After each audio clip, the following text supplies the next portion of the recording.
आज के इस जलसे के सदर साहब, महाराष्ट्र के हमारे मुख्यमंत्री आदरणीय पृथ्वीराज जी, महाराष्ट्र के सरकार के हमारे मंत्री भाई आरिफ नसीम खान, प्लानिंग कमीशन की सदस्य आदरणीय सईदा हमीद जी, काजी साहब, मौलाना साहब,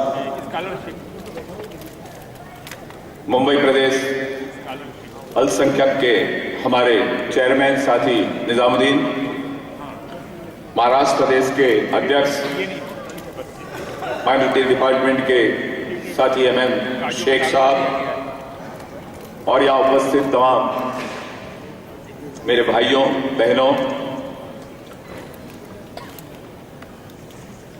आज मौलाना साहब ने आप लोगों के सामने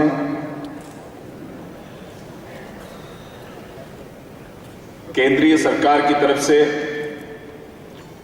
जो भी स्कीम्स देश के अल्पसंख्यकों के लिए, मुसलमानों के लिए बनी, उन तमाम बातों के ऊपर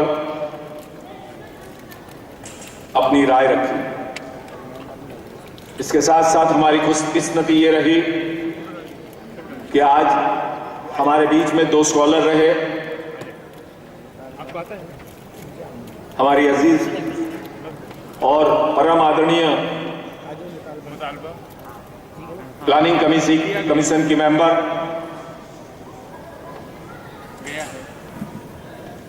सईदा हमीद साहब, हमीदा जी, और दूसरे मोंटेक सिंह आहलूवालिया जी, दोनों ने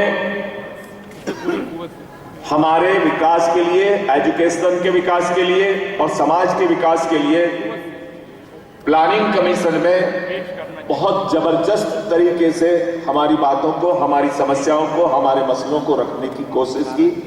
इतना ही नहीं, इसको लागू कराने के लिए भी पुरजोश कोशिश किया है।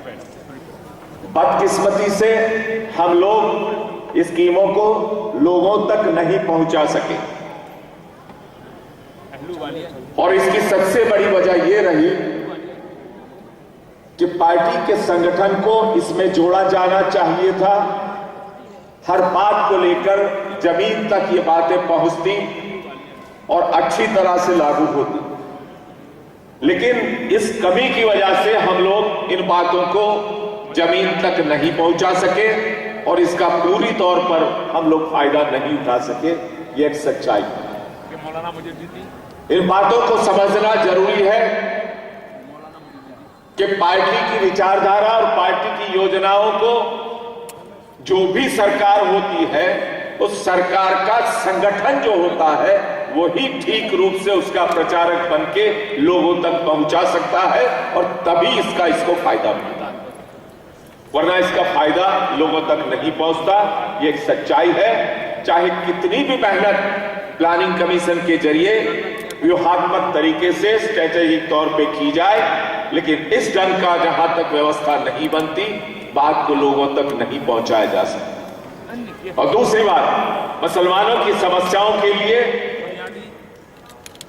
दिल्ली में बैठ करके तमाम मसले जितने भी हैं, चाहे इलीगल डिटेंशन का मसला हो, चाहे रिजर्वेशन का मसला हो, चाहे और बातें हो, इसके ऊपर योग्य स्तर के ऊपर बातचीत और बहस और इंटरेक्शन होती है और हमारा शिखर नेतृत्व इसके ऊपर गंभीरता से सोचता है। ये एक सच्चाई है। इसको हर बात को हम पब्लिक कंजम्पशन के लिए आप लोगों के बीच में नहीं रखते, ये अलग बात है। जो भी फैसले हो जाते हैं वो हम लोगों के लिए बाहर रखते हैं, ये एक सच्चाई है। आज जब हमारे बीच महाराष्ट्र के मुख्यमंत्री जी हम लोगों के बीच है, तब मैं कोई लंबी तकरीर करना नहीं चाहता हूं और यहां बुला करके मुझे मौका दिया, इसलिए मैं आप हजरत मौलाना साहब का तहे दिल से शुक्रिया अदा करता हूं। शुक्रिया। खुदा हाफिज।